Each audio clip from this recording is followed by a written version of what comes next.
When the ashes of war settle onto the sterile stones of the hospital, hatred becomes the only way to keep from burning with pain. But what if salvation lies in the touch of the one who was meant to be your sentence? Magic heals the body, but it shatters the soul. I hope you'll have a wonderful time.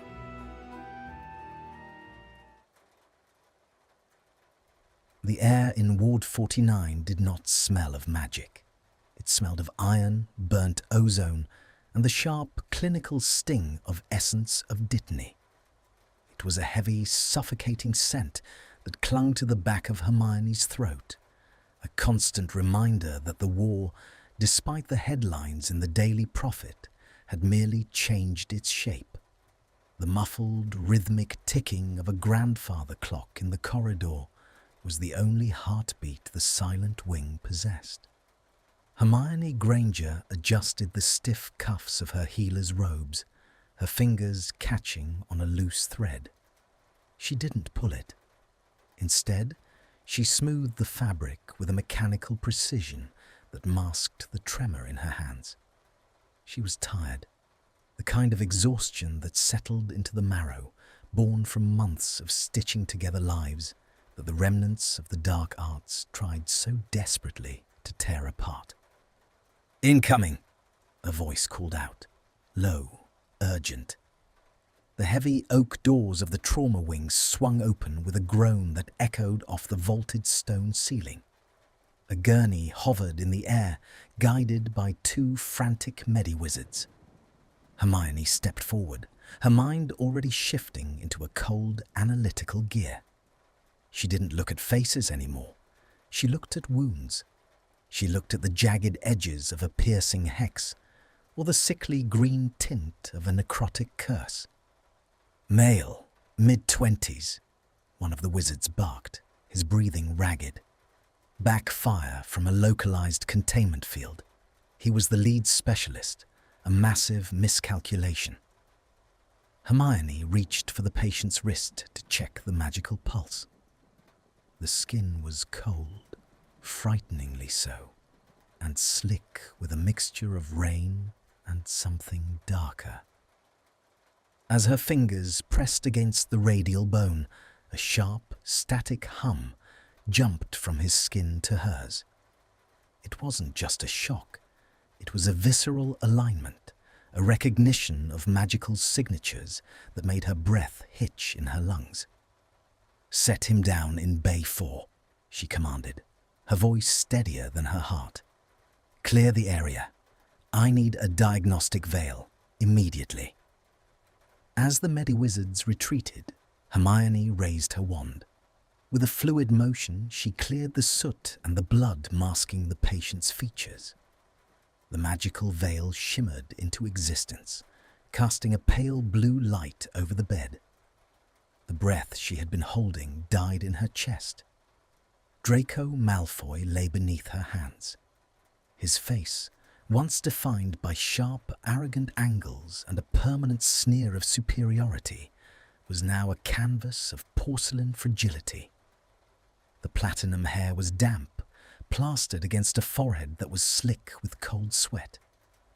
But it was his eyes, half open and clouded with a terrifying vacancy, that stopped her.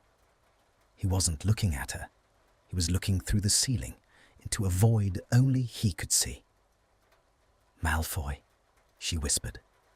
The name felt like glass in her mouth. There was no response, only the shallow, rattling sound of air struggling to find purchase in his lungs.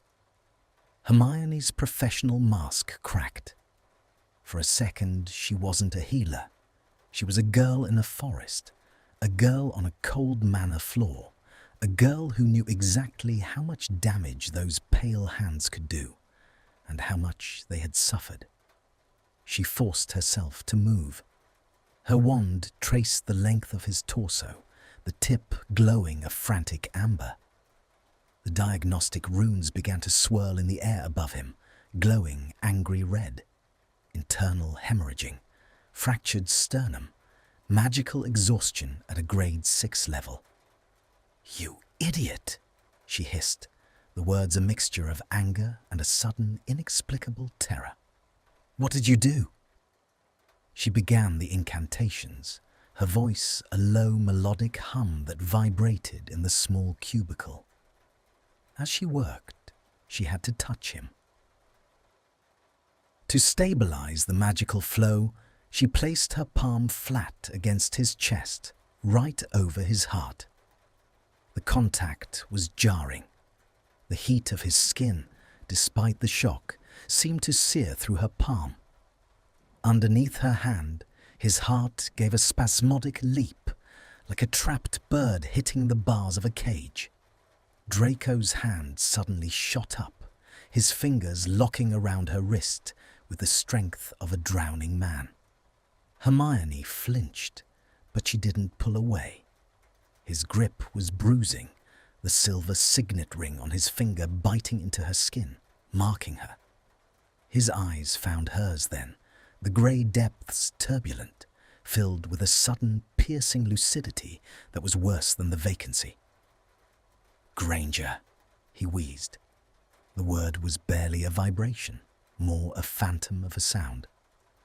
"Don't speak," she snapped, though her voice lacked its usual bite. "You've made a catastrophic mess of your internal magical pathways. If you move, the displacement will kill you." He didn't let go. His knuckles were white, the tendons in his forearms standing out like cords. He looked at her with a raw, unfiltered desperation that made her stomach flip. There was no Malfoy arrogance here. There was only the hollow echo of a man who had realized too late that he was falling. "Let it," he gasped, his eyelids fluttering. "No," Hermione said, her jaw setting in that familiar, stubborn line. She placed her free hand over his, trying to pry his fingers loose so she could continue the spell, but he held on.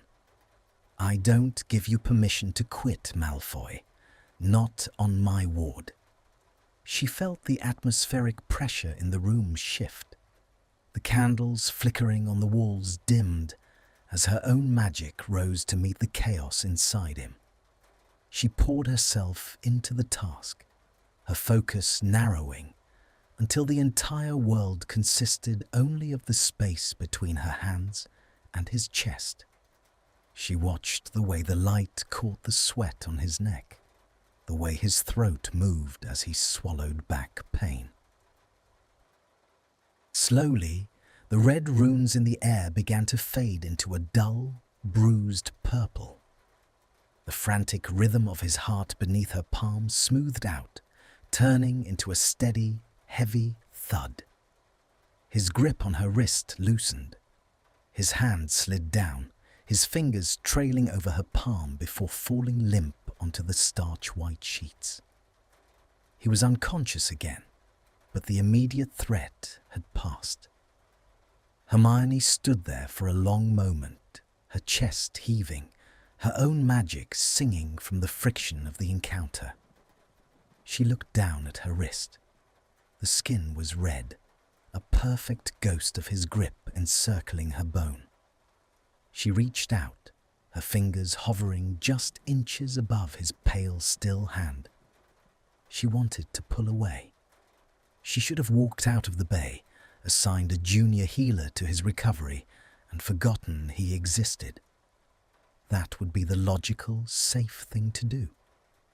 Instead, she found herself noticing the way the moonlight from the high window caught the silver of his ring. It looked cold. He looked cold.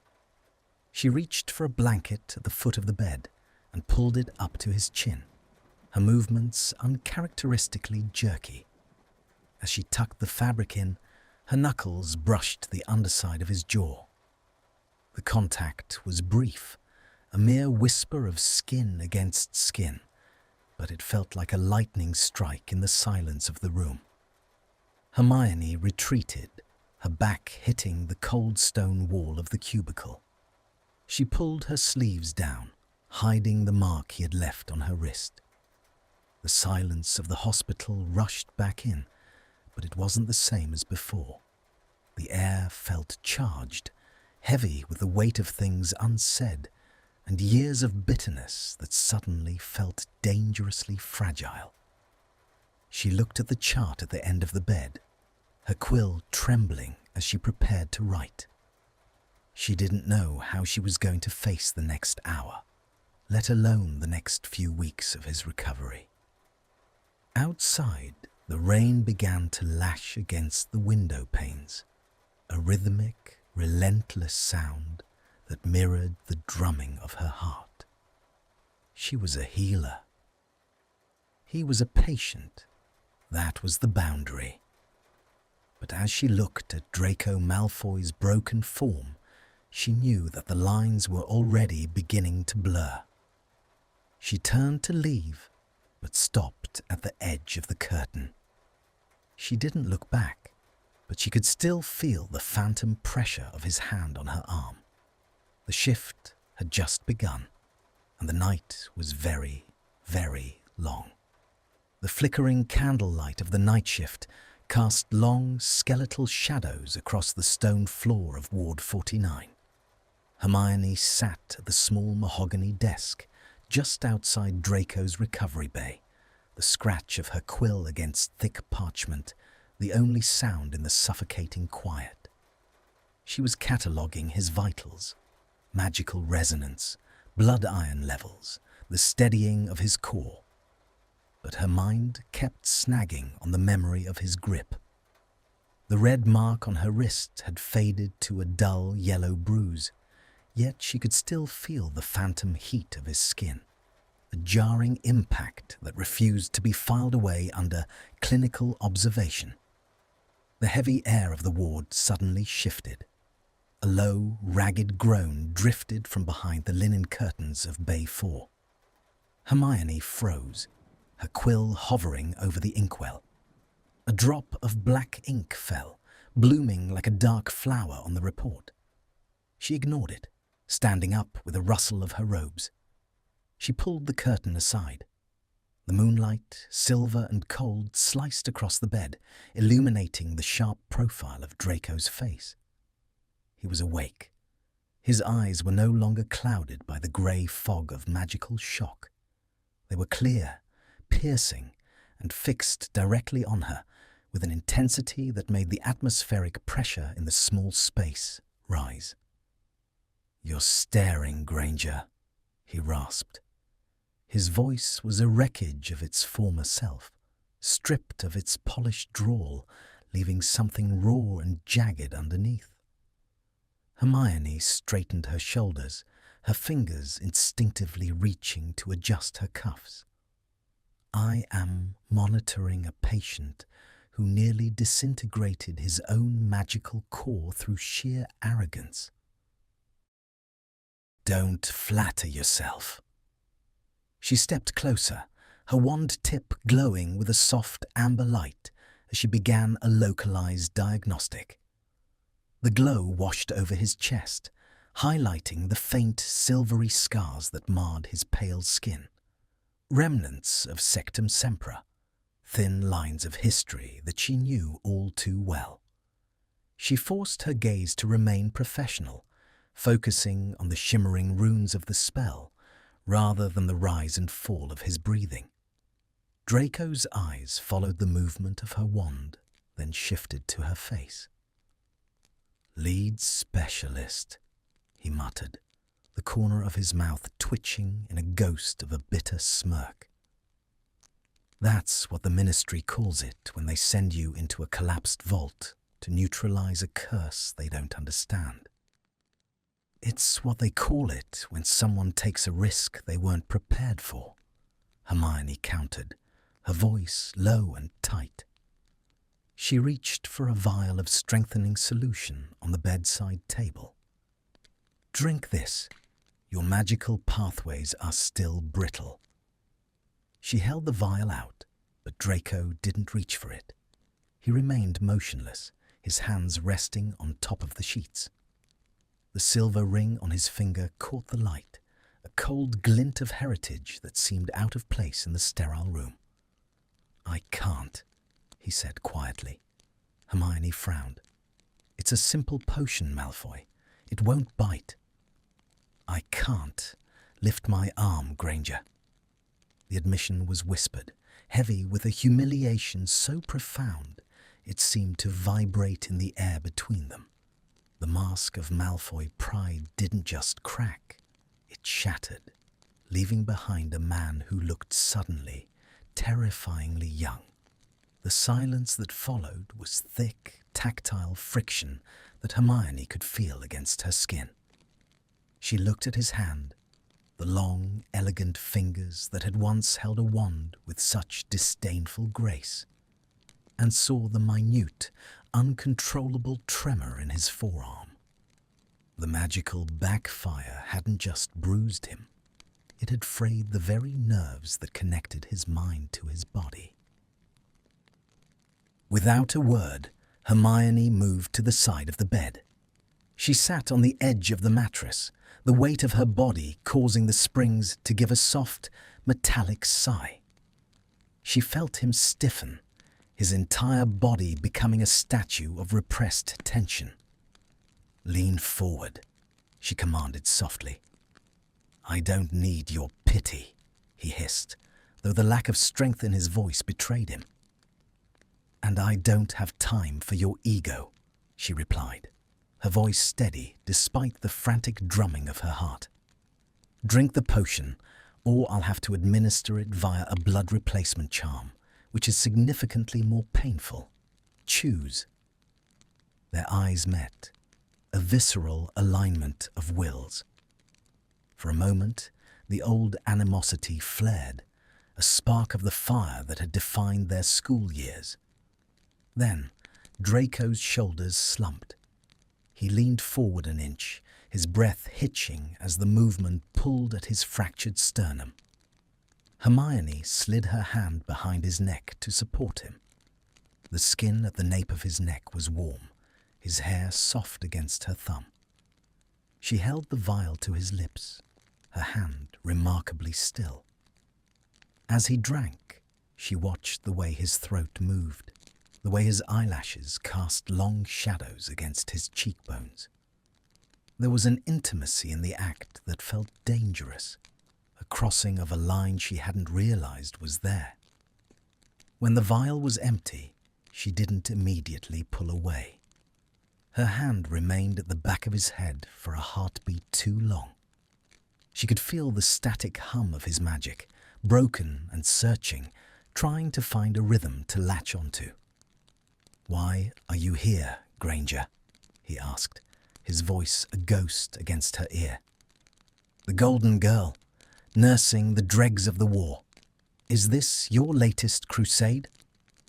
The warmth she had felt moments ago vanished, replaced by a sudden biting cold. She withdrew her hand, the absence of his heat leaving her fingers feeling strangely numb. She stood up, smoothing her robes with unnecessary force.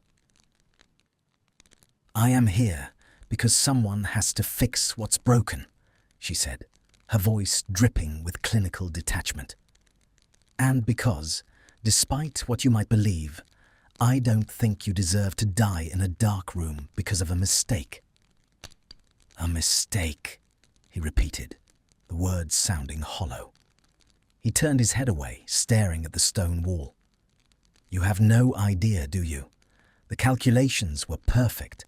The arithmancy was flawless. It wasn't the magic that failed." "Then what was it?" Draco didn't answer. He closed his eyes, his jaw tightening until the muscles stood out in sharp relief.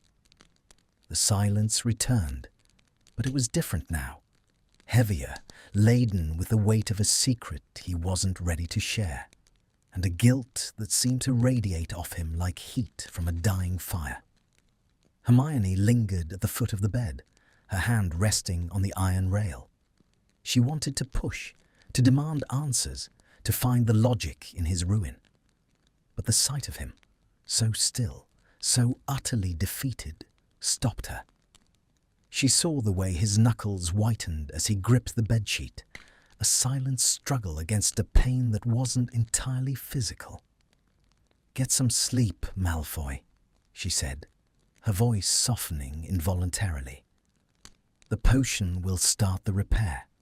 It will feel like needles in your veins, but it means you're healing. She turned to the door, her footsteps echoing in the vacant corridor. As she reached the curtain, his voice stopped her one last time. It wasn't a mistake, Granger. I wanted to see if I could stop it. The rot, the things they left behind. She didn't turn back. She couldn't. The vulnerability in his voice was a magnetic pull she wasn't prepared to handle. She stepped out into the main ward, the scent of ozone and dittany feeling more suffocating than ever. Back at her desk, she looked at the ink-stained report. Her hand was trembling now, a fine, rhythmic tremor that mirrored his. She picked up the quill and tried to write, but the words wouldn't come. All she could see was the way the silver ring had looked against the white sheet, and the way he had looked at her, as if she were the only solid thing in a world that was rapidly dissolving into shadows. The conflict inside her was no longer about his recovery. It was about the friction between the person she was supposed to be and the person who had just felt a spark of empathy for a man she was meant to despise. She stared into the darkness of the ward, knowing that the easy boundaries of her life had just been irrevocably blurred. The silence of St. Mungo's was no longer a sanctuary. It was a waiting room for a storm she could already feel brewing in the air. The third night arrived with a deluge that rattled the high arched windows of the ward, the rain slicking the black glass and blurring the world outside into a watery grey void. Inside, the atmosphere was thick with the low rhythmic hum of cooling charms and the occasional hiss of a steam pipe. Hermione moved through the shadows of the corridor, her lantern casting a swaying amber glow that licked at the damp stone walls. She was carrying a tray of fresh linens and a heavy, leather-bound volume of advanced alchemic restorations, though she knew she wouldn't read a single line. Her focus was entirely centered on the magnetic pull of Bay 4. She stepped through the curtain, and the air immediately felt different, charged with a dry, static tension that made the fine hairs on her arms stand up. Draco was sitting up, or attempting to. He was propped against a mountain of pillows, his chest bare beneath a thin, half-buttoned hospital tunic. The sight of the bandage wrapped around his ribs, stained with a faint, yellowish discharge of healing salve, made Hermione's breath catch. "You shouldn't be upright," she said, her voice sounding louder than intended in the heavy silence.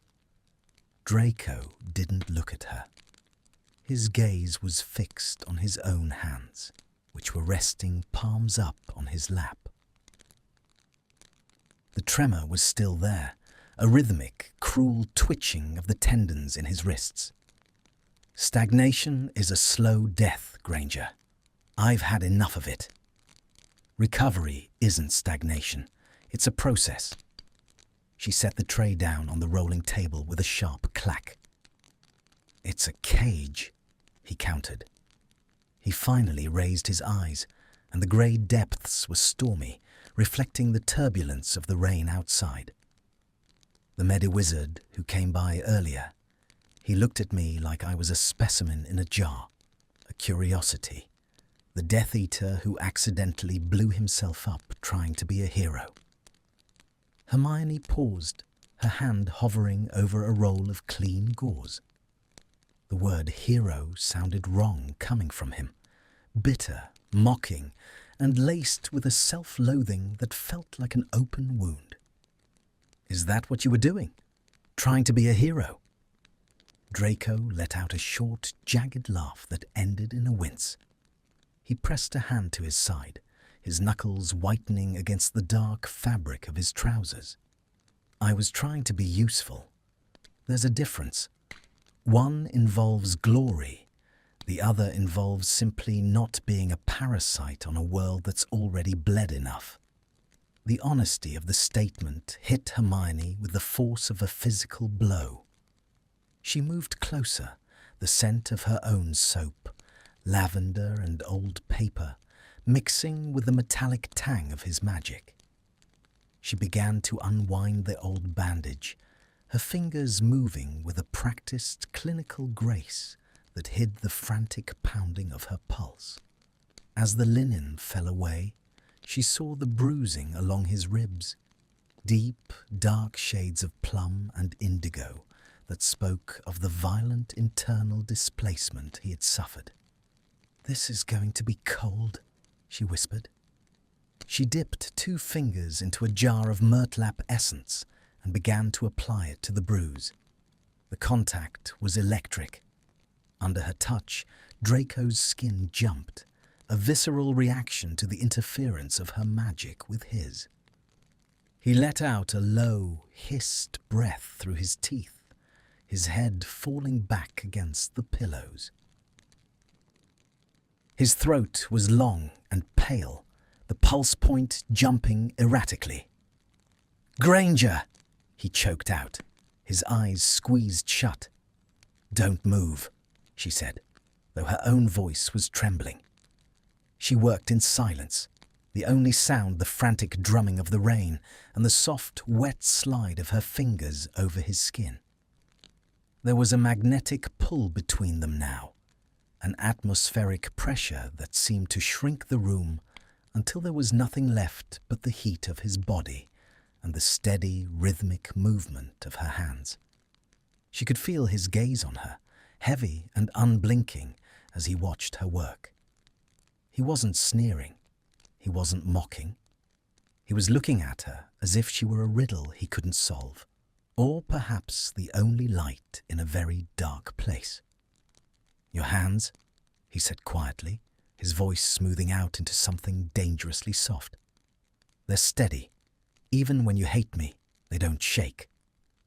"I don't hate you, Malfoy," she lied, her voice barely a whisper. She shifted her hand to the center of his chest, her palm coming to rest over the erratic thud of his heart. "Hate is an exhausting emotion. I'm just tired." "Then let go," he murmured. He reached up, his hand moving with agonizing slowness, and wrapped his fingers around her wrist, the same wrist he had bruised the night before. This time, the grip wasn't a desperate clutch for survival. It was a slow, deliberate tether. He pulled her hand just an inch away from his skin, enough to break the clinical contact, but not enough to let her go.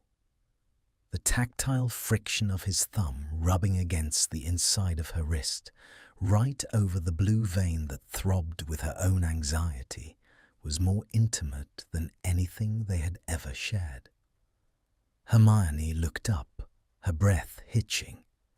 They were so close she could see the flecks of silver in his irises and the faint white line of a scar near his temple. The tension was a living thing, a cord stretched to the point of snapping. "You shouldn't," she breathed, though she didn't pull away. "I know," he replied. His eyes dropped to her lips, and for a fleeting, terrifying second, the world seemed to tilt. The approach was so subtle, a mere inclination of his head, a softening of the harsh lines around his mouth. Then, the heavy oak door at the end of the ward slammed open. "Healer Granger, the report from the apothecary." The voice of a junior assistant shattered the moment like a stone through glass. Hermione jumped back, the back of her hand hitting the metal tray with a loud, discordant ring. She scrambled to pull her robe straight, her face flushing a deep, brilliant crimson. Draco had already turned away, his profile hardening into a mask of cold, unreachable stone. The vulnerability was gone, sucked back into the void of his pride as if it had never existed. He pulled the thin tunic closed over his chest, his fingers clumsy but determined. "Leave the report on the desk," Hermione called out, her voice high and strained. She didn't look at Draco. She couldn't. The repulsion was as sudden as the warmth had been, a sharp, stinging reminder of the boundaries she had nearly crossed. She gathered her supplies with trembling hands, the vials clinking together in a way that sounded like an accusation. She felt a sudden, sharp surge of doubt. What was she doing? This was Draco Malfoy. He was a project, a patient, a shadow of a past she was trying to outrun. The warmth she had felt was a trick of the candlelight, a hallucination born of exhaustion. "I'll be back in the morning for your next dose," she said, her voice restored to its professional, icy crispness. Draco didn't respond. He remained staring at the rain-slicked window, his jaw set in a line of such profound coldness that it felt like a physical wall between them. The silence was no longer heavy. It was jagged, filled with the static of a trust that had been offered and retracted in the span of a heartbeat. Hermione hurried out of the bay, the curtains swishing shut behind her with a finality that felt like a blow. As she walked down the dark corridor, she didn't look back. She focused on the cold weight of the lantern in her hand and the way her own footsteps echoed, hollow and solitary, against the stone.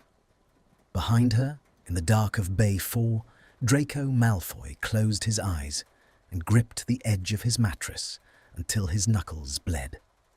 The shift had happened, but it wasn't toward healing.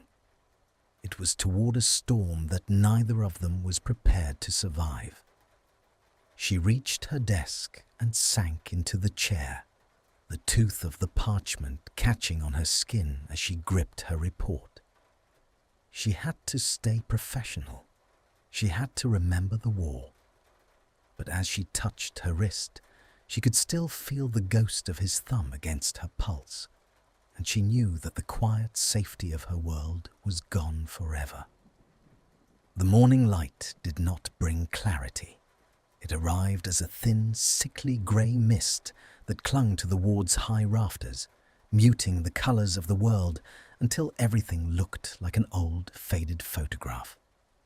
Hermione arrived at the hospital early, her eyes burning from a lack of sleep. The memory of the previous night's proximity was a splinter in her mind, sharp, irritating, and impossible to ignore. She had spent the early hours of the dawn rehearsing a newfound coldness, a professional armour designed to repel any further interference with her duty. She walked into the ward, but the usual hum of activity was replaced by a sharp, biting atmospheric pressure.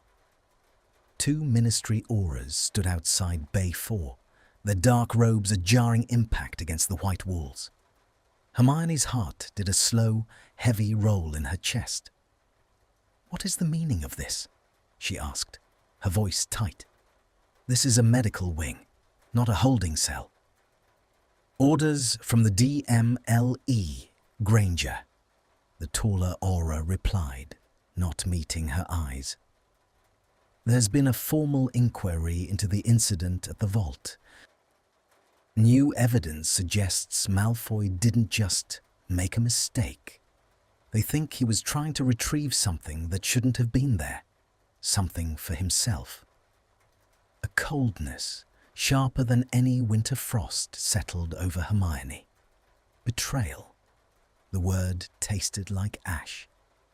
She thought of his words about being useful, about the rot left behind. Was it all a curated performance? A way to garner sympathy from the one person who could grant him a reprieve? She pushed past them, the curtains sliding open with a violent hiss. Draco was sitting on the edge of the bed, his face a pale mask of exhaustion. He was trying to pull on his boots, but his hands were shaking so violently that the laces were tangled in a hopeless knot. He looked up as she entered, and for a second the grey of his eyes sought hers with a desperate, silent plea. Hermione didn't offer a hand. She stood at the foot of the bed, her arms crossed tightly over her chest, the fabric of her sleeves a shield. "Is it true?" she asked, the words clipping the air like shears. Draco's hands stilled. He let the lace drop, his fingers curling into a white-knuckled fist. "You didn't take long to believe them, did you? The Ministry doesn't send auras to a trauma ward for a simple miscalculation, Draco. They think you were stealing. They think you used your position as a specialist to bypass the containment fields for your own gain." The silence that followed was a jagged thing, filled with the static of a trust that had been shattered before it could even solidify. Draco stood up, his legs trembling as he forced his body to obey. He was a head taller than her, but in the dim light, he looked incredibly fragile, like a glass sculpture one breath away from cracking. "I wasn't stealing," he said, his voice low and vibrating with a suppressed fury. "I was destroying. There were records, Granger, names, people who hadn't been caught yet, who were still operating under the radar. I thought if I could burn them, the weight of the Malfoy name wouldn't be the only thing people remembered. And the artifact," she pressed, her voice trembling. "The one they say is missing?" Draco took a step toward her, the distance between them vanishing. The scent of ozone, the smell of his magic, was suffocating. It wasn't an artifact. It was a memory, a pensive strand of my father's. It had information that would have buried families, Hermione. Families who are trying to move on. I didn't want the blood to keep spilling. "So you took the law into your own hands. Again?" Her laugh was brittle, devoid of any warmth. "You haven't changed at all. You still think you're the only one who can decide who lives and who is ruined." "I was trying to stop the rot," he erupted, the outburst causing him to double over in pain, his hand clutching his ribs, where she had applied the murtlap essence only hours before. Hermione moved instinctively toward him, her hand reaching out to stabilize him, but she stopped herself. The warmth of the previous night felt like a fever dream, a delusion she needed to purge. She watched him struggle for breath, the sight of his vulnerability no longer evoking pity, only a deep, thrumming doubt. "You're leaving," she said, her voice dropping to a flat, dead tone. "The auras are taking you to a secure facility for questioning. Since you're fit enough to shout, you're fit enough to move." Draco looked up, his face ashen, sweat beading on his brow. The look he gave her wasn't one of anger. It was one of profound, hollow disappointment. It was the look of a man who had reached for a lifeline, only to find it was a ghost. "I see," he whispered. "The healer's touch only extends to those she deems worthy. I should have remembered. You only save people so you can feel superior to them, Granger.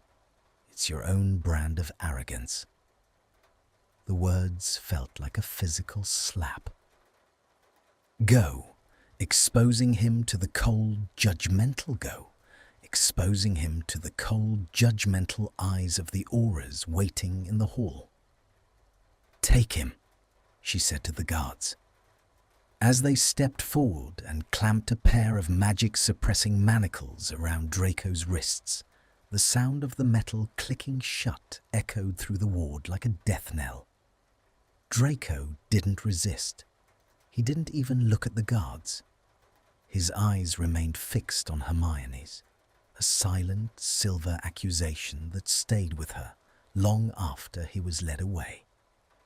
The hollow echo of their footsteps in the vacant corridor faded into nothingness. Hermione was left alone in the bay. The scent of him, bitter herbs and cold rain, lingered in the air, a tactile friction that she couldn't wash away. She looked down at the bed, at the tangled sheets and the discarded vial of strengthening solution. She walked over to the rolling table and picked up the jar of myrtlap essence. She should have been relieved. The complication was gone. The patient had been discharged. But as she gripped the glass jar, her hands began to shake. A sudden, visceral wave of nausea rolled over her. She had seen the way his hands trembled. She had felt the erratic, broken rhythm of his heart. Could a man who was that broken, that desperate for a scrap of redemption, really be a thief? Or was she so afraid of the magnetic pull she felt toward him that she had jumped at the first chance to push him away? She sank onto the edge of the bed, the same bed where he had sat, and buried her face in her hands. The silence of the ward was now a deafening weight. There was no ticking clock, no rain, only the roar of her own blood in her ears. She had chosen her principles over the man.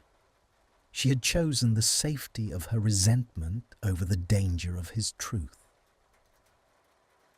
But as she sat there, the bite of the silver ring seemed to pulse in her memory, a reminder of the grip she had allowed herself to forget. The trust was gone. The warmth was a memory. The repulsion had won. But as the grey morning turned into a bleak afternoon, Hermione realized that the conflict hadn't been resolved at all. It had merely been driven underground, where it would fester like the very rot Draco had claimed he was trying to burn. She looked at her wrist, where the faint yellow bruise was still visible, a brand of his presence. She wasn't a healer today. She was just a girl standing in the ruins of a connection she had been too cowardly to name. 3 days of clinical silence had turned Ward 49 into a tomb. Hermione moved through her shifts like a clockwork doll, her movements precise, her eyes vacant. She had told herself that the absence of Draco Malfoy would bring peace, that the removal of his turbulent energy would allow her to return to the orderly life she had built. Instead, the void he left behind was a physical weight, a pocket of low atmospheric pressure that seemed to draw the air from her lungs every time she passed the empty Bay 4. The summons to the Ministry's high-security medical annex came at midnight. It wasn't an invitation, it was a demand. Patient Malfoy, D-recovery stagnating, magical rejection of standard potions, presence of lead healer requested. When Hermione entered the annex, the transition was a jarring impact of cold and shadow. This was not a place for healing. It was a place for containment. The walls were made of damp black basalt that seemed to swallow the light of her lantern. As she reached the cell, labelled Medical Observation 1, she saw him. Draco was slumped against the wall, his skin the colour of parched parchment. The manacles on his wrists were glowing with a soft, pulsing blue light, anti-magic dampeners. They were leeching the very life from him, interfering with his already fractured core. His breathing was shallow, a ragged friction that scraped against the silence of the room. "Get those off him," Hermione said, her voice cutting through the gloom like a blade. The guard at the door bristled. "He's a flight risk, Healer Granger. DMLE orders." "He can barely hold his own head up," she snapped, her knuckles whitening as she gripped her medical bag. "The dampeners are creating a feedback loop with his internal injuries. If you don't remove them, you won't have a prisoner to interrogate by morning. You'll have a corpse. Do you want that on your report?" The guard hesitated, then grumbled an incantation. The metal rings clicked open and fell to the floor with a hollow echo. Draco's body immediately buckled, the sudden return of his own chaotic magic overwhelming his weakened system. Hermione caught him before he hit the stone, the weight of him crashing into her. They fell together to the floor, a visceral alignment of limbs and laboured breath. "Malfoy," she whispered, her hands frantically searching for his pulse. "Draco, look at me." His head rolled against her shoulder. His skin was burning, a localized fever born of magical suppression. He smelled of cold stone and the bitter metallic scent of the dampeners. Slowly, his eyelids fluttered open. The grey eyes were bloodshot, unfocused, searching the dark until they latched onto her face. "Back to finish the job?" he wheezed, a ghost of a sneer flickering across his cracked lips. "Be quiet," she commanded, though her voice broke. She pulled a vial from her bag, a complex restorative she had spent the last 48 hours brewing in secret. She knew his core now. She knew the specific tremor of his magic. She had tailored this for him. As she pressed the glass to his lips, his hand instinctively came up, his fingers trembling as they brushed against her own. The tactile friction was back, a magnetic pull that ignored the betrayal and the harsh words of their last encounter. "Drink," she urged. He took a shallow sip, then another.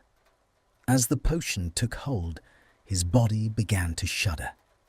The needles in the veins he had felt before were now a swarm of hornets. He let out a choked cry, his head burying into the crook of her neck as he fought the pain.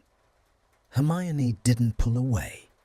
She wrapped her arms around him, holding him steady, her fingers tangling in the damp platinum silk of his hair. The silence of the cell was replaced by the sound of their shared breathing. The static in the air began to smooth out, the atmospheric pressure dropping as his magic stopped fighting itself and began to weave back together. "I didn't steal it, Hermione," he murmured against her skin, his voice so low she felt it more than heard it. "The memory, it showed who gave the order for the raid on your parents' house. Before the end, I wanted to burn it so you'd never have to see it, so you wouldn't have to carry that weight too." The world seemed to stop. The tooth of the parchment, the clinical reports, the ministry's suspicions, it all dissolved into a singular, jarring impact of truth. He hadn't been trying to save himself. He had been trying to protect the one part of her that was still soft, still vulnerable to the past. Hermione's grip on him tightened. A tear escaped, trailing a hot path down her cheek before disappearing into his tunic. "You're a fool," she whispered. "A brilliant, arrogant fool." "Always was," he replied, a hint of his old strength returning to his tone. He pulled back just enough to look at her.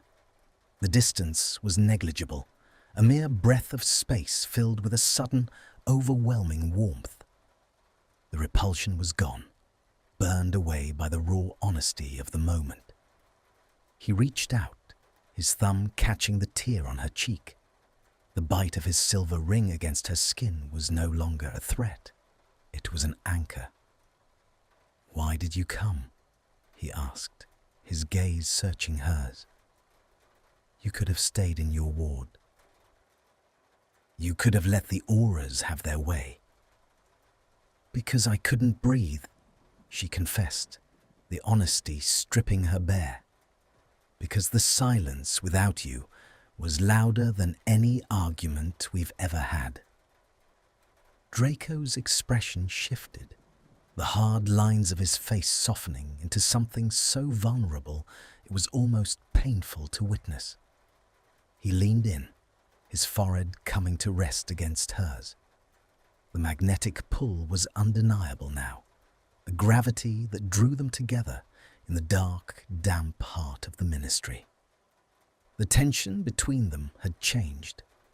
It was no longer the friction of enemies, but the desperate, tactile need of two people who had found the only other person in the world who understood the cost of survival. But the warmth was precarious. As the light of her lantern flickered and died, leaving them in the total darkness of the cell, the reality of their situation rushed back. He was still a prisoner. She was still a healer. And the Ministry was still waiting outside the door. They'll be back soon, Draco whispered into the dark. I know, Hermione replied, her hand finding his in the shadows, their fingers interlocking with a strength that defied the stone walls around them. The conflict hadn't ended, but the nature of it had evolved. It was no longer Hermione against Draco.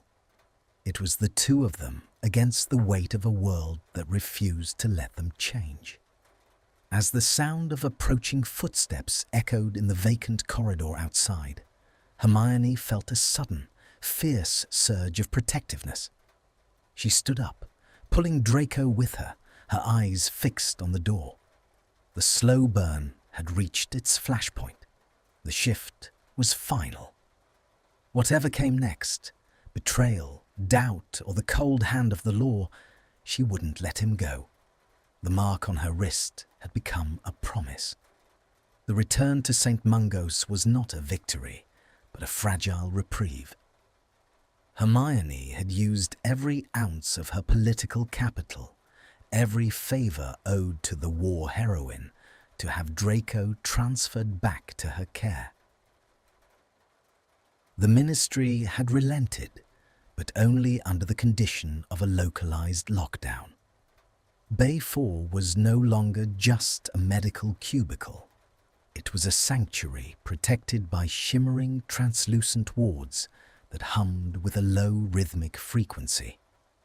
Inside the ward, the atmosphere was thick with the scent of rain-dampened stone and the sharp, clean fragrance of white lilies Hermione had placed on the small table.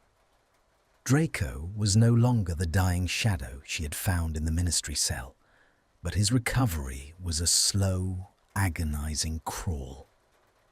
He spent most of the day staring at the high windows, watching the clouds bruise the London sky.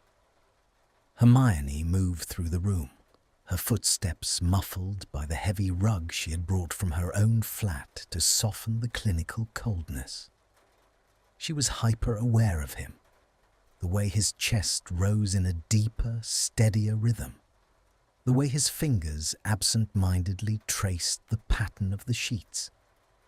The tension between them had shifted from the jagged friction of animosity to a dense, magnetic pull that made every shared silence feel heavy with unspoken words. "You're doing it again," Draco said, his voice stronger now, regaining that melodic silver edge. Hermione stopped her frantic organizing of the potion vials. "Doing what?" "Straightening things that aren't crooked. You've moved that bottle of pepper up twice in 3 minutes." She felt the heat climb her neck, a sudden flush she couldn't suppress. She smoothed her cuffs, a nervous habit she had developed since his return, and finally looked at him. He was watching her with an expression that was terrifyingly open. The arrogance was gone, replaced by a quiet, watchful intensity. "I have a lot on my mind," she said, stepping toward the bed. "The DMLE is still pushing for the memory strand. They don't believe it was a personal matter. They think it's a list of active sleeper cells." Draco's jaw tightened, the muscles flickering beneath his pale skin. "Let them think what they want. I won't give it to them. If they see those names, if they see what my father was planning for your family, Hermione, the trials will start all over again. The peace we have is built on a foundation of selective forgetting. I won't be the one to set the world on fire again." Hermione sat on the edge of his bed, the proximity causing that familiar, visceral alignment of her magic with his. She reached out, her fingers hovering over his hand before finally settling. The contact was a jarring impact of warmth. She felt the slight tremor in his pulse, a tactile friction that reminded her of how close he had come to shattering. "You were trying to protect me," she whispered, the realization still feeling like a weight on her heart.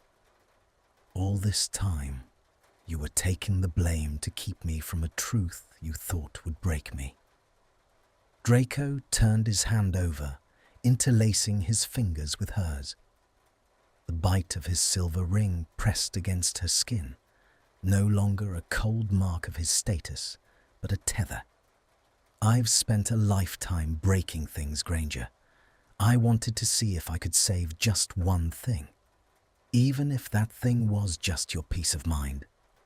The silence that followed was not empty.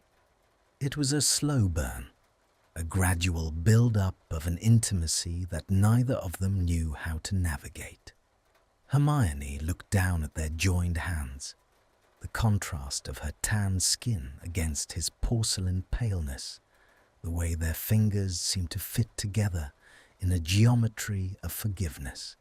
She felt a sudden, fierce urge to defend him, not just against the Ministry, but against the world that refused to see him as anything other than a villain. "I won't let them take you back," she said, her voice low and dangerous. "I've filed a formal medical protest. I've stated that your magical core is too unstable for interrogation. It's a lie, mostly, but it buys us time." Draco's grip on her hand tightened. He pulled her slightly closer until she could see the fine lines of exhaustion around his eyes and the way his eyelashes cast long, feathery shadows. "You're risking your career for me. Why?" "Because you're not the only one who can be a fool for someone else," she replied, her heart hammering against her ribs like a trapped bird. The atmosphere in the bay shifted, the air becoming heavy, charged with the static of a brewing storm. Draco reached up with his free hand, his fingers brushing a stray curl away from her forehead. The touch was light, a mere whisper of skin, but it sent a tremor through her that had nothing to do with magic. He traced the line of her jaw, his thumb coming to rest at the corner of her mouth. The magnetic pull was undeniable now. Hermione found herself leaning into his touch, her eyes closing as she savored the warmth. The "can't stand it" had long since dissolved into "can't help but think," and now it was simply need. "Hermione," he breathed her name like a prayer, a soft, broken sound that shattered the last of her defenses. He began to lean in, a slow, deliberate approach. She could feel the heat of his breath, smell the faint scent of mint and the ozone of his magic. The world outside the wards, the war, the Ministry, the prejudices of their past, ceased to exist. There was only the rhythmic ticking of the clock and the thrumming of two hearts finally finding a common beat. Just as his lips were inches from hers, A sharp, cold light flared at the edge of the wards. The privacy screen shimmered and turned a violent, translucent red. An alarm began to chime, a low, mournful sound that signaled an unauthorized breach of the trauma wing security. Hermione leapt to her feet, her wand already in her hand, the tip glowing a defensive white. Her heart was racing, the sudden repulsion of the outside world crashing back into their sanctuary. Draco tried to sit up, a hiss of pain escaping him as he clutched his side. "Stay down," she commanded, her eyes fixed on the entrance to the ward. The heavy oak doors didn't swing open this time. They were blown off their hinges with a localized professional blast that sent a cloud of dust and splintered wood into the corridor. Through the haze, the silhouettes of 3 men appeared. They weren't auras. They wore the nondescript grey robes of ministry unspeakables, their faces obscured by shimmering displacement charms. "Patient Malfoy," one of them said, his voice magically distorted, sounding like the grinding of stones. "The grace period has ended. The Department of Mysteries requires the extraction of the memory strand, by force if necessary." The warmth of the room was instantly replaced by a biting clinical cold. Hermione stepped in front of Draco's bed, her stance rigid, her magic flaring in a brilliant golden shield that encompassed the entire bay. "You will have to go through me," she said, her voice steady and echoing with a power that made the stone floor vibrate. The tension in the room was no longer romantic. It was a visceral, tactile friction of impending combat. Draco reached out, grabbing the hem of her robes, his knuckles white. He looked at her back, at the strength of her, the brilliance of her, and a look of profound, agonizing love crossed his face, followed quickly by a shadow of doubt. He knew what was coming. He knew that the only way to save her from the fallout of his past was to give them what they wanted. But as he looked at her, standing like a goddess of war between him and his demons, he couldn't bring himself to let go. The lead unspeakable raised a hand, a dark, oily light beginning to gather at his fingertips. "Step aside, Healer Granger. This is no longer a matter of medicine. It is a matter of national security." "He is my patient," Hermione hissed, her eyes blazing. "And you are in my ward." The shift was complete. The healing was over. The battle for their future had begun. The silence of Saint. Mungo's was shattered, and as the first spell impacted her shield with a jarring, bone-deep vibration, Hermione knew that the slow burn had finally ignited into a wildfire. The air in the ward fractured. The first spell from the unspeakable hit Hermione's shield, with a sound like a hammer striking a cathedral bell. A deep, resonant boom that vibrated through the very marrow of her bones. The golden light of her Aegis charm flickered, the atmospheric pressure in the small bay spiking so sharply that the lilies on the table shattered, their white petals scattering like snow over Draco's bed. "Hermione, stop!" Draco's voice was a ragged tear in the chaos. He struggled to rise, his muscles screaming in protest, his face a mask of agony as he dragged himself toward the headboard. "They'll strip your license. They'll ruin you." "Let them try," she spat, her teeth gritted. She adjusted her stance, her boots grinding into the stone floor. The tactile friction of her magic against the encroaching dark energy was like holding a live wire. The 3 shadowy figures advanced in a synchronized predatory glide. They didn't use flashy curses.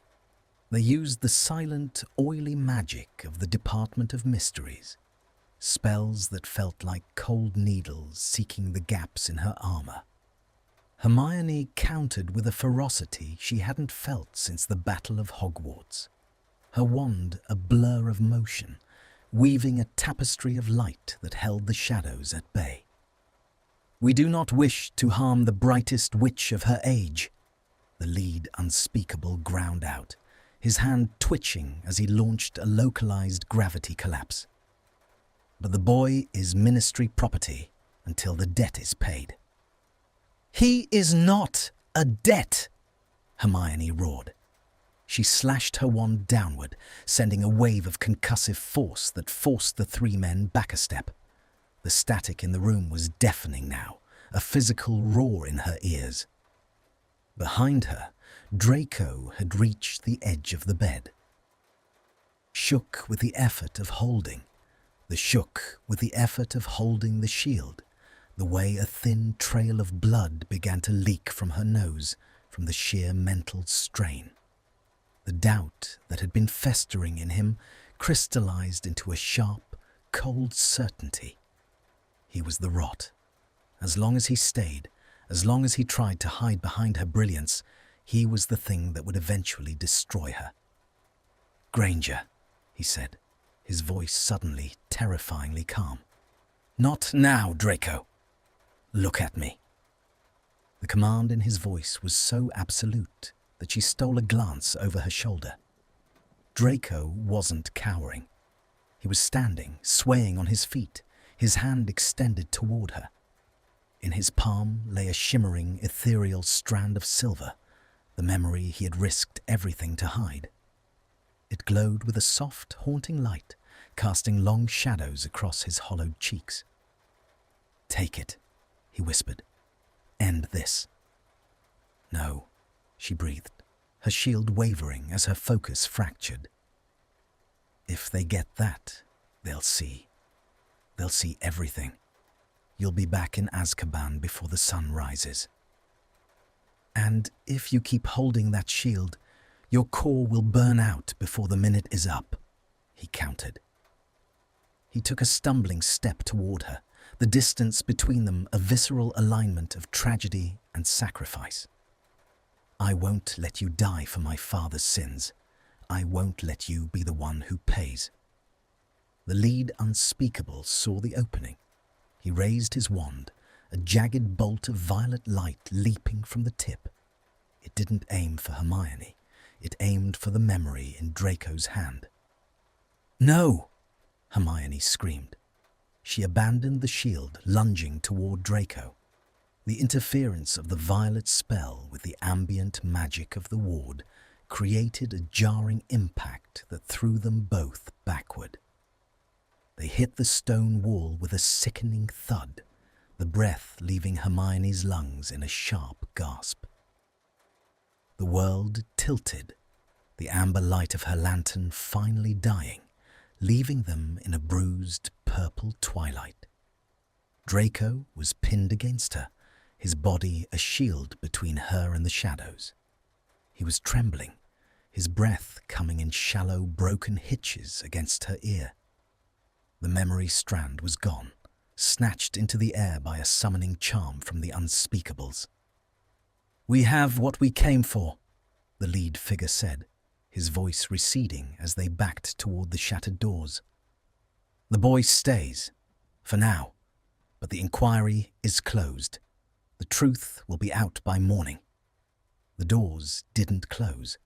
The silence that followed was worse than the explosion. It was a heavy, suffocating blanket of failure. Hermione sat on the floor, her legs tangled with Draco's, her head resting against the cold basalt. She felt the warmth of his blood where his side had reopened, a wet, metallic heat that soaked into her robes. She reached up, her fingers trembling as she touched his face. "I'm sorry," she sobbed, the words breaking against the stillness. I couldn't stop them." Draco didn't move. He leaned his forehead against hers, his eyes closed. The magnetic pull was still there, but it was frayed, weighted down by the crushing reality of what was to come. He took a deep, shuddering breath, the scent of her hair, lavender and burnt ozone, the only thing keeping him grounded. "You did enough," he murmured. "You gave me a week where I wasn't a monster. You gave me a week where I was just a man who wanted to be better."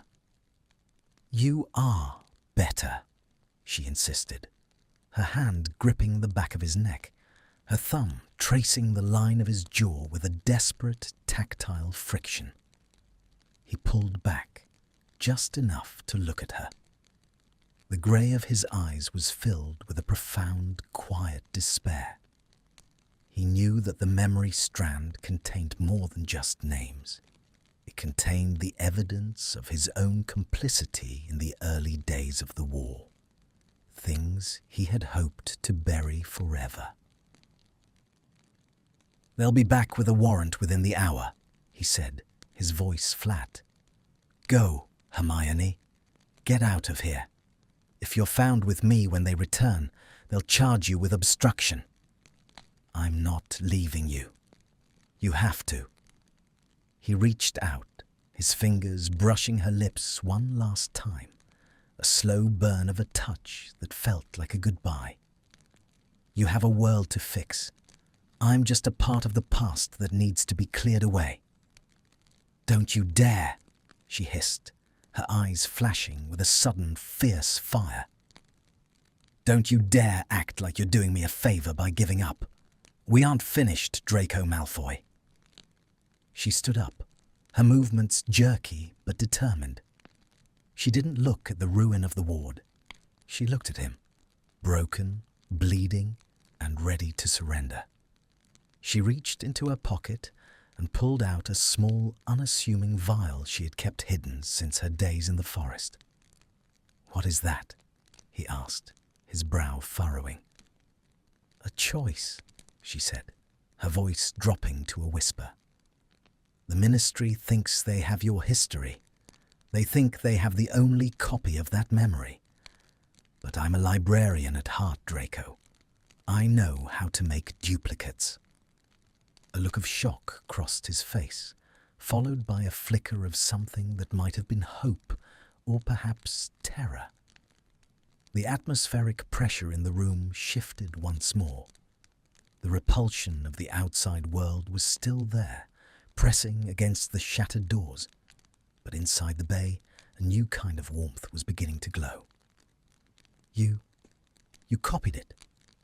While you were sleeping, I saw what was in it. I saw the names, and I saw you trying to stop it even then." She stepped closer, her hand finding his. The bite of the silver ring felt like a seal. "We have an hour. We can either wait for them to come and take you, or we can use the backfire from the ward's collapse to mask a localized disappearance. They'll think the feedback loop vaporized the patient." The conflict in Draco's eyes was visceral. It was the choice between the safety of his cage and the terrifying freedom of a life with no name, no status, and no guarantee of anything but her. "You'd lose everything," he whispered. "Your reputation, your position." "I've already lost my peace of mind," she replied, her gaze unwavering. "I'd rather lose the rest of it with you." The silence stretched, the slow burn of their relationship reaching its final transformative shift. Outside, the rain turned to a rhythmic, driving beat against the glass, and the distant sound of aura boots began to echo in the vacant corridor. Draco looked at her, at the woman who had seen the rot in his foundation and chosen to build something new on top of it. He stood up, his hand closing over hers with a strength that was no longer about survival, but about a future. "Then let's go," he said. The shift was absolute. The healer and the patient were gone. In their place stood two survivors, ready to step into the dark together. The final hour of St. Mungo's existence for Draco and Hermione felt like a suspension of time itself. Outside the ward, the rhythmic thud of aura boots grew louder, a mechanical heartbeat announcing the end of their sanctuary. Inside, the air was thick with the scent of ozone and the metallic tang of the shattered wards. Hermione's hands moved with a frantic, visceral alignment of purpose, casting the complex weave of a concealment charm that would leave the bay looking like the site of a magical meltdown. Granger. Draco's voice was a low tremor, pulling her attention from the flickering runes she was etching into the stone floor. He was standing by the window, his silhouette a sharp, jagged outline against the encroaching dawn. If we do this, there is no coming back. You understand that? Hermione Granger will be a name in a file, a missing person lost to a tragic accident in a trauma ward. Hermione stopped, her wand tip glowing a steady, defiant amber. She looked at him, at the man who had occupied her thoughts and her heart with the persistence of a persistent hex. The doubt that had once defined their interference had been replaced by a magnetic pull so absolute it felt like gravity. I understood that the moment I walked into this ward and realized it was you, she said, her voice steady despite the atmospheric pressure of the moment. My life has been a series of expectations, Draco. For the first time, I'm choosing the unknown. I'm choosing you. She stepped toward him, the distance between them vanishing in a tactile friction of wool and skin. She reached up, her fingers tracing the line of his jaw, feeling the slight stubble and the heat of his rising fever. Draco closed his eyes, leaning into her touch with a vulnerability that stripped away the last of his Malfoy armor. He took her hand, the bite of his silver ring pressing into her palm. A seal, a promise, a brand. The heavy oak doors at the end of the corridor groaned as they were forced open. Now, Hermione whispered. She raised her wand, and the localized displacement charm she had prepared ignited. The room didn't explode. It imploded. A blinding violet light swallowed the beds, the lilies, and the clinical records. It was a jarring impact of raw magic that mimicked the feedback loop of a failing magical core. For a second, the world was nothing but sound and white heat. When the light faded, Bay 4 was a scorched shell. The window was shattered, the curtains reduced to ash. To the auras who burst through the haze, the room was empty, a tragic scene of a healer and a patient vaporized by an unstable magical accident. But miles away, in the shadow of a forgotten cottage on the edge of the Scottish Highlands, two figures stumbled through the tall, rain-drenched grass. The air here was different, cold, clean, and smelling of damp earth and pine. The silence was not the suffocating quiet of a hospital, but the expansive, waiting silence of the wild. Hermione collapsed against the rough stone wall of the cottage, her lungs burning from the apparition. Beside her, Draco sank to his knees, his face ashen, his hand still locked firmly in hers. "We're out," he breathed, the words a ghost of sound in the misty air. "We're out," she echoed. She turned to him, her heart hammering a frantic rhythm against her ribs. The tension that had sustained them through the conflict and the betrayal was still there, but it had transformed. It was no longer a cord stretched to the point of breaking. It was a tether that held them together in the dark. Draco looked up at her, his grey eyes searching hers with a desperate intensity. The moon was a pale sliver behind the clouds, casting a silver glow over the sharp angles of his face. He reached out, his hand trembling as he touched her cheek. The tactile friction of his skin against hers was the only thing that felt real in a world that had just been erased. "Why?" he asked, the word a raw, jagged admission of his own disbelief. "I'm a man with no name, no fortune, and a past that will hunt me to my grave. Why would you give up everything for this?" Hermione didn't answer with words.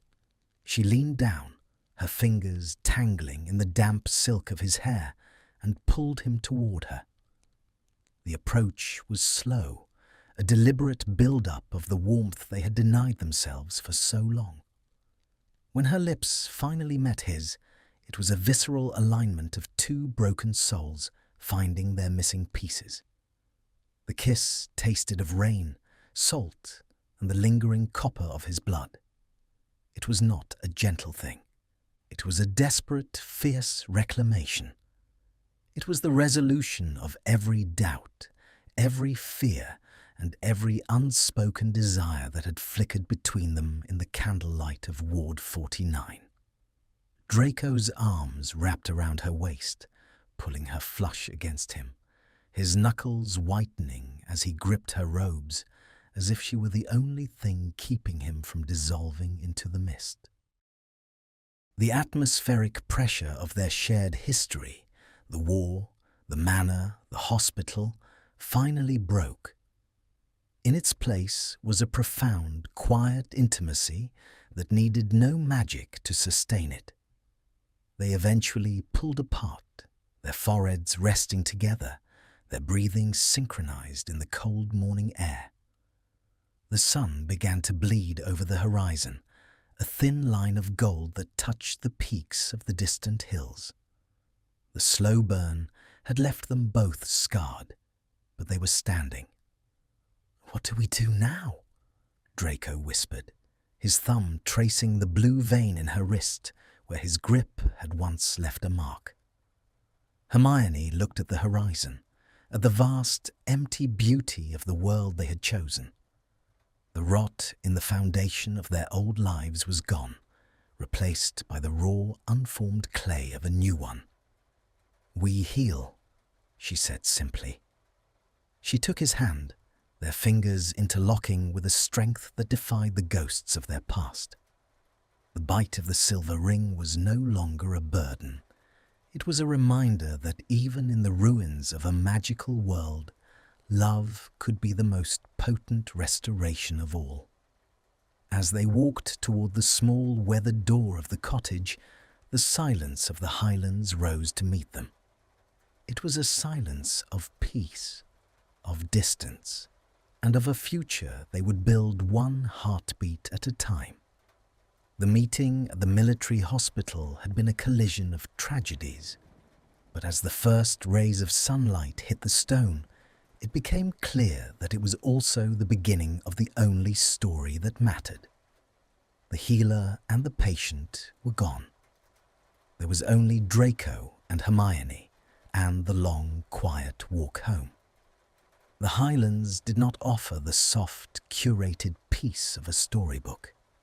It was a landscape of jagged edges and temperamental skies, where the wind howled through the glens like a wounded beast. Inside the cottage, the air was thick with the scent of dried peat, old cedar, and the sharp, medicinal tang of the potions Hermione continued to brew over a modest hearth. The transition from the high-stakes adrenaline of the escape to the crushing weight of domestic silence was a jarring impact that neither of them had anticipated. Hermione sat by the small, scarred wooden table, her fingers tracing the tooth of the parchment on a blank notebook she had found in a local village. She was trying to categorize their remaining supplies, but her gaze kept flickering toward the window. Outside, Draco was chopping wood. It was a mundane, muggle task that looked entirely foreign on him. He moved with a stiff, guarded grace, his knuckles whitening around the axe handle every time he brought it down. He refused to use magic, partly because his core was still a fractured mess of static, and partly because he seemed to want the penance of physical labor. The silence between them in these weeks had become a living thing, a heavy atmospheric pressure that sat in the corners of the room. They were no longer the healer and the patient, yet they had not quite found the vocabulary to be anything else. When the sun dipped below the horizon, painting the sky in bruised shades of violet and orange, Draco finally entered the cottage. He brought with him the biting cold of the outdoors and the scent of pine resin. He dropped the wood by the hearth, his breathing ragged, his face flushed with a localized fever of exertion. "You're overextending yourself," Hermione said softly, not looking up from her notes. "I'm alive, Granger. My muscles are supposed to ache," he replied, his voice still carrying that silver edge, though it was softened by a layer of exhaustion. He sat on the low bench across from her, his hands resting on his knees. They were trembling. The rhythmic twitch of the tendons in his wrists was a visceral reminder of the damage he still carried. Hermione reached out, her hand hovering over his for a heartbeat, before she retreated, the memory of his previous repulsion still fresh in her mind. "Let me look at the bandages at least," she urged. "They're fine." Draco. The use of his name acted like a magnetic pull, drawing his eyes to hers. The grey was no longer stormy. It was hollowed out, filled with a quiet, terrifying uncertainty. He was a man stripped of his name, his wand, and his place in the world. He was a ghost in a wool sweater, and the vulnerability of that reality seemed to vibrate in the air between them. Slowly, with a deliberate reluctance, he pulled the damp fabric of his shirt over his head. The light from the hearth flickered across the silvery lines of his scars, the history of his trauma written in braille upon his skin.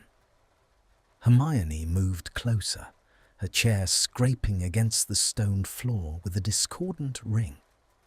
She knelt between his knees, her movements a visceral alignment of care and desperate proximity.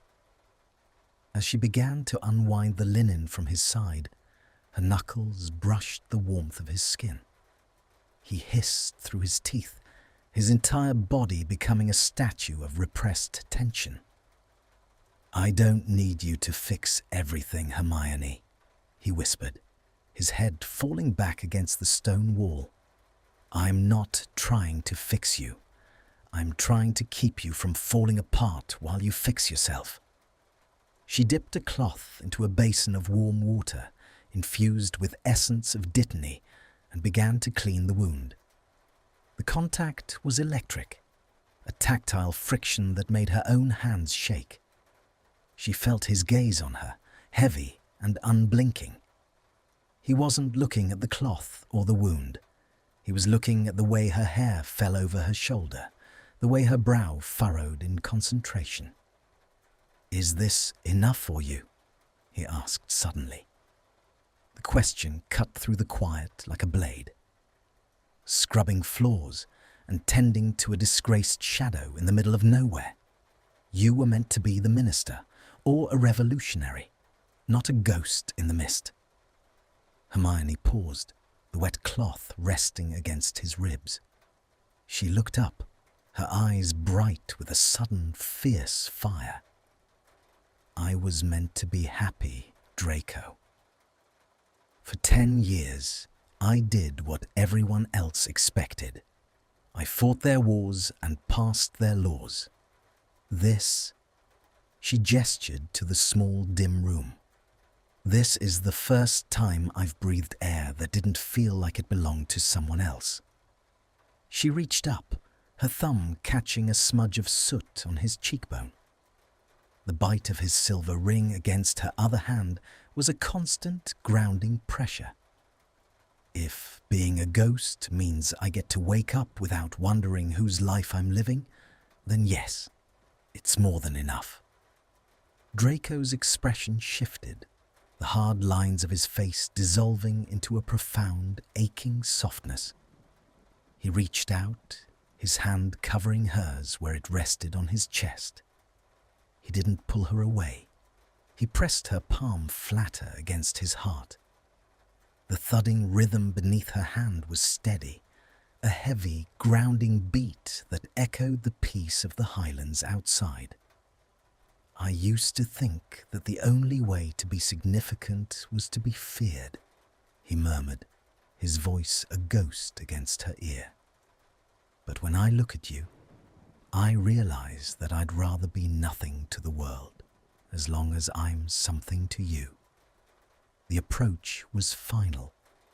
The distance that had been maintained by professional duty and lingering guilt vanished in the warmth of the firelight. He leaned forward, his forehead coming to rest against hers, their shared breathing a rhythmic hum in the silence. The repulsion was gone. The betrayal was a distant echo. There was only the visceral, tactile reality of two people who had stripped away every lie until only the truth remained. Hermione slid her arms around his neck, her fingers tangling in the hair at the nape of his neck. The scent of him, smoke, cold air, and the metallic tang of recovering magic was the only world she needed. "You're not nothing," she whispered against his lips. He kissed her then, a slow, deep resonance of a kiss that wasn't born of desperation or the fear of death, but of the quiet, terrifying possibility of a life lived together. It was a seal on their new reality, a geometry of forgiveness that mapped out a future neither of them had dared to imagine. Outside, the first snow of the season began to fall, silent and white, blanketing the heather and the hills. It covered their tracks, erased the paths to the world they had left behind, and turned the cottage into an island in a sea of white. They stayed like that for a long time, tangled together in the glow of the dying peat fire. The conflict of their identities had been resolved not by a grand gesture, but by the simple, overwhelming warmth of being seen. As they eventually moved to the small bed in the corner, the slow burn had finally settled into a steady, enduring flame. The morning would bring more wood to chop and more wounds to heal, but for the first time, the silence wasn't heavy. It was full. Hermione closed her eyes, her head resting on Draco's chest, listening to the heartbeat that she had fought so hard to save. The Highlands were cold, but here, in the dark, the warmth was absolute. The fragile peace of the Highlands was shattered on a Tuesday. The mist was particularly thick, a heavy grey shroud that clung to the heather and swallowed the silhouette of the jagged peaks. Hermione was in the small garden patch behind the cottage, her hands stained with the dark, rich earth as she harvested frozen sprigs of rosemary. The air suddenly rippled, a sharp, discordant interference that felt like a needle pricking the back of her neck. Anti-apparition wards didn't just fail, they buckled. Hermione dropped the herbs, her hand flying to the wand tucked into her belt. The atmospheric pressure shifted, turning cold and metallic. At the edge of the clearing, a figure materialized. He didn't wear the robes of an aura or the masks of a Death Eater. He wore a sharp, charcoal-grey muggle suit that looked absurdly out of place against the wild, rugged terrain. He was a broker, one of the shadow dwellers who dealt in the memories and secrets the Ministry preferred to keep buried. "Healer Granger," the man said, his voice a smooth, oiled rasp. Or should I say, the late Healer Granger? Before she could speak, the cottage door creaked open. Draco stepped out, his face a mask of frozen marble. He wasn't the broken patient of Ward 49 anymore. He stood tall, his shoulders squared, though his left hand remained tucked into his pocket to hide the inevitable tremor.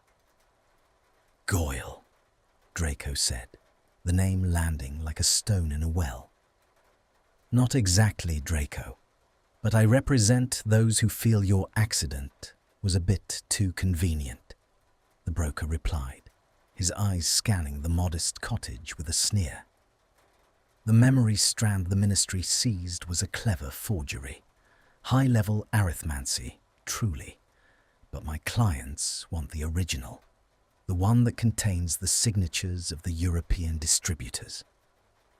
Hermione felt a sudden, biting cold. Draco had lied to her, or rather, he had omitted the full depth of the rot.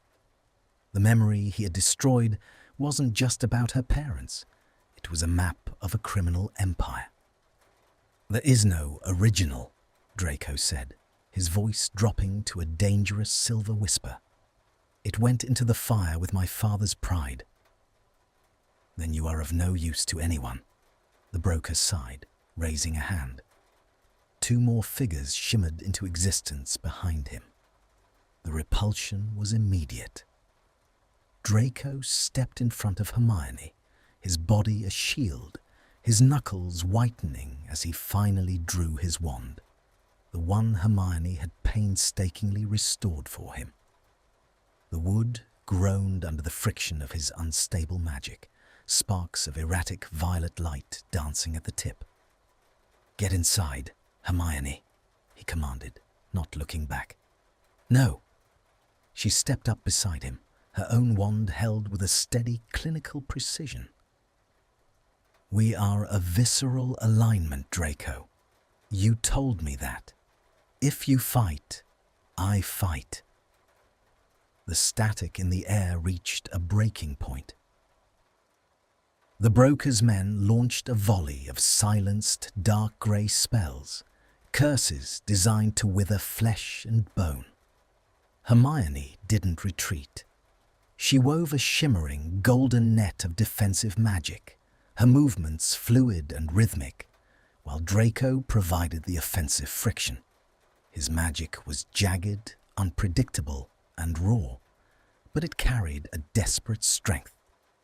Every time his wand hand shook, he adjusted his stance, his boots grinding into the frozen mud as he forced his broken core to obey. The conflict was visceral. It wasn't about schoolyard rivalries or political ideals. It was about the patch of earth they stood on and the life they had begun to build. As a curse grazed Draco's shoulder, he let out a jagged cry of pain. The sight of his blood sparked something primal in Hermione. She slashed her wand through the air, conjuring a localized gale that sent the mist swirling into a blinding vortex. Under the cover of the storm, she moved with the grace of a predator. She didn't aim to kill, she aimed to neutralize. With a series of rapid-fire stunning spells, she took down the two guards, the jarring impact of her magic echoing off the stone walls of the cottage. Draco moved for the broker. He didn't use a spell. He used the physical weight of his body, tackling the man into the dirt. The tactile friction of the struggle was messy and human. Draco's hand closed around the man's throat, his silver ring glinting in the pale light. "Tell them," Draco hissed, his face inches from the broker's. "Tell them Draco Malfoy is dead. Tell them if anyone else comes to these hills, the secrets I'm holding will be sent directly to the International Confederation of Wizards. I won't just burn your clients, I'll erase them." The broker looked into Draco's eyes, eyes that had seen the void and returned, and saw a man with absolutely nothing left to lose. He nodded frantically.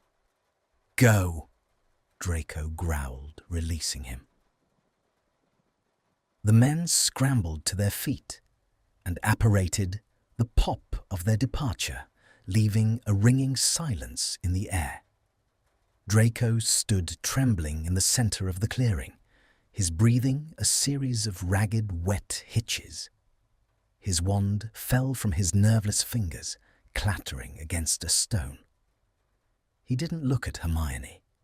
He looked at his hands, which were shaking so violently he had to clasp them together. "I brought it to you," he whispered, the guilt manifesting in the slumped curve of his shoulders. "The rot follows me. I thought I could outrun it, but it's in my marrow, Hermione." She didn't stay back.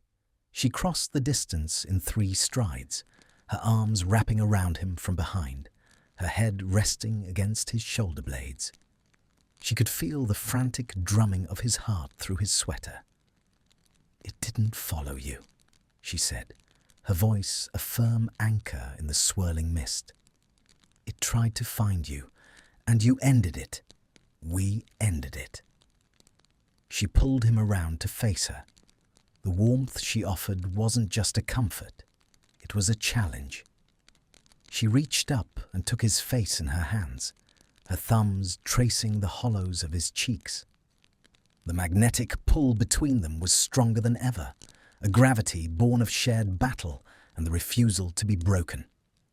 "You are not your father's secrets," she insisted, her gaze locking onto his. "And you are not a shadow. You are a man who just fought for his life, for our life." Draco's eyes searched hers, the doubt slowly receding, replaced by a profound, agonizing gratitude. He leaned into her touch, his forehead coming to rest against hers. The tension of the fight drained out of him, leaving a raw, honest intimacy in its wake.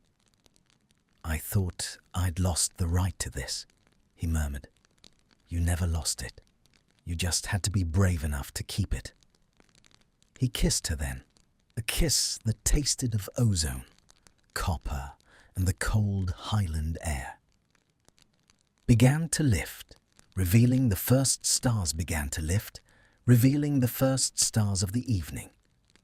The atmospheric pressure had returned to a peaceful, steady hum. They weren't just survivors anymore. They were a fortress.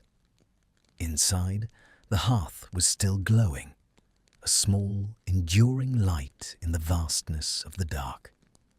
A year had passed since the Highlands had swallowed the ghosts of Draco Malfoy and Hermione Granger. The world beyond the glens had moved on, the Daily Prophet headlines shifting from the tragic loss of a war heroine to the mundane bickering of a revitalized Wizengamot. In the ministry's archives, their files were closed, the parchment yellowing under the weight of a final clinical stamp. Deceased.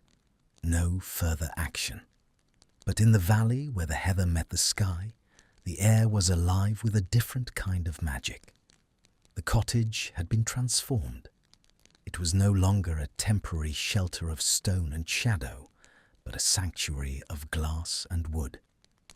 An addition had been built onto the side, a wide, sun-drenched laboratory with high windows that looked out over the loch. Inside, the tooth of old parchment was replaced by the smooth, cool surfaces of marble mortars and silver measuring scales. Hermione stood at the central bench, her fingers moving with a rhythmic, effortless grace as she ground dried moonseed into a fine, shimmering powder. The scent in the room was a complex tapestry of bitter herbs, mountain rain, and the faint, sweet smell of a simmered base for a new restorative. She was no longer wearing the stiff, suffocating robes of a St. Mungo's healer. She wore a simple linen tunic, her hair tied back in a messy knot, her skin glowing with the health of someone who finally breathed her own air. The door creaked open, and the atmospheric pressure in the room shifted, turning warm and familiar. Draco walked in, carrying a basket of fresh, water-slicked kelp from the shore. The change in him was the most profound magic Hermione had ever witnessed. The gaunt, porcelain fragility of the hospital ward was gone. His shoulders were broad, his movements fluid and purposeful. His left hand still possessed a minute tremor when he was tired, but he no longer hid it. It was simply a part of his geography, a mark of the terrain he had crossed to get here. "The tide was high," he said, his voice a low, resonant hum that skipped across her skin like a physical touch. "The kelp is rich this morning. It should be perfect for the nerve regeneration salve." He set the basket down and moved behind her, his body a visceral alignment against her back.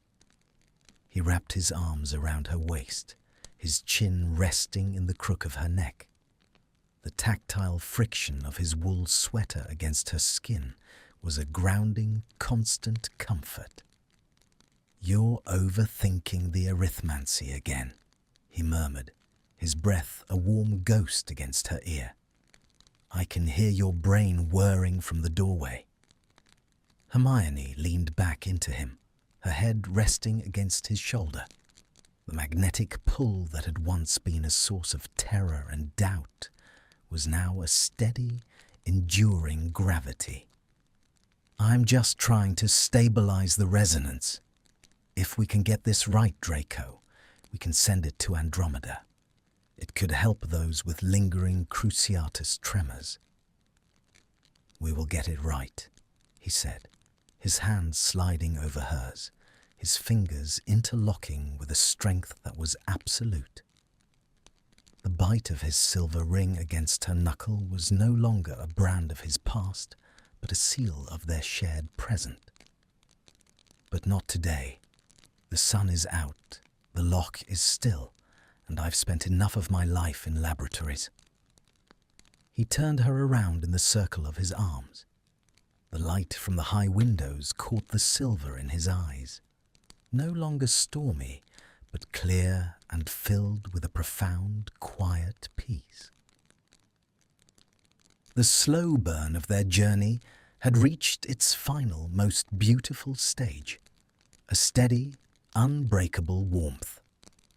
"Walk with me?" he asked. They left the laboratory, the scent of herbs fading into the crisp, wild air of the Highlands. They walked down the narrow path toward the water, their hands swinging between them, their boots clicking rhythmically against the stone. There was no need for words. The silence was full, a rich tapestry of shared history and a future they were building one heartbeat at a time.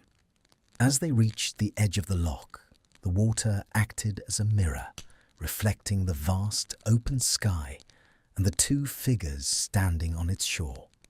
Hermione looked at Draco, at the man who had been her enemy, her patient, her secret, and finally, her home. "Are you happy, Draco?" she asked, the question a soft ripple in the quiet. He stopped, looking out over the water toward the distant peaks. He took a deep breath, the air filling his lungs with a freedom he had once thought impossible. He looked back at her, and the smile that touched his lips was genuine, reaching his eyes and erasing the last of the shadows. "I'm more than happy, Hermione. I'm whole." He reached into his pocket and pulled out a small wooden ring he had carved from the rowan tree that grew by the cottage door. It wasn't silver. It wasn't a family heirloom. It was new, born of the earth they now stood on. He took her hand, his thumb tracing the blue vein of her wrist before sliding the ring onto her finger. "To the ghosts we were," he whispered. "And the life we are," she replied, her voice thick with a sudden joyous emotion. The final shift was complete. The conflict had been resolved not by forgetting the past, but by transmuting it into something stronger. They were no longer defined by the war, the ministry, or the names they had left behind. They were defined by the way they held each other in the dark and the way they walked together in the light.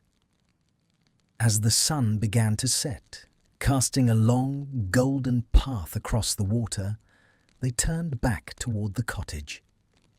The light in the windows was a beacon, a small, enduring flame in the vastness of the Highlands.